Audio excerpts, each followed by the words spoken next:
মেমারিতে bike ছিনতাই, গ্রেপ্তার ৪।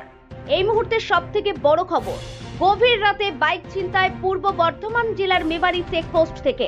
Police সূত্রে জানা যায়, গত ৭ জুন শুক্রবার রাত ১টা নাগাদ সুদীপ্ত দাস ও রাহুল গোস্বামী নামে দুই যুবক মেমারি চেকপোস্ট সংলগ্ন এলাকায় একটি পানের গুমটির ধারে গল্প করছিল। সেই সময় ৪ জন দুষ্কৃতী তাদের কাছ থেকে বাইক ছিনতাই করে নিয়ে চম্পট দেয়। ঘটনার সময় তাদের মধ্যে বচসা ধস্তাধস্তি হয় বলে জানা যায়। শুক্রবার বেলায় মেমারির ১৪ নম্বর ওয়ার্ডের দিঘিরপাড় নিবাসী সুদীপ্ত দাস ও হাসপাতাল মোড় নিবাসী রাহুল গোস্বামী মেমারি থানায় লিখিত অভিযোগ করলে পুলিশ তদন্তে নেমে উক্ত ঘটনায় জড়িত ৪ জনকে গ্রেপ্তার করে।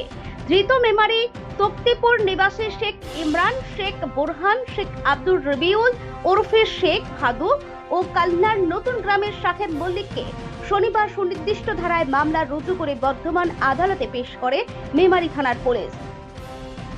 বর্ধমান আদালতের বিচারক ধৃতদের আগামী ১০ জুন পর্যন্ত জেল হেফাজতের নির্দেশ দেয়।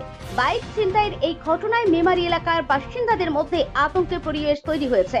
স্থানীয়দের কাছ থেকে জানা যায়, যেভাবে বাইক ছিনতাই ঘটনাকে কেন্দ্র করে বচসা তৈরি হয়, তাতে স্থানীয়রা নিরাপত্তার অভাব বোধ করছেন। মেমারি থেকে আনোয়ার আলী রিপোর্ট, খবর বর্ধমান নিউজ।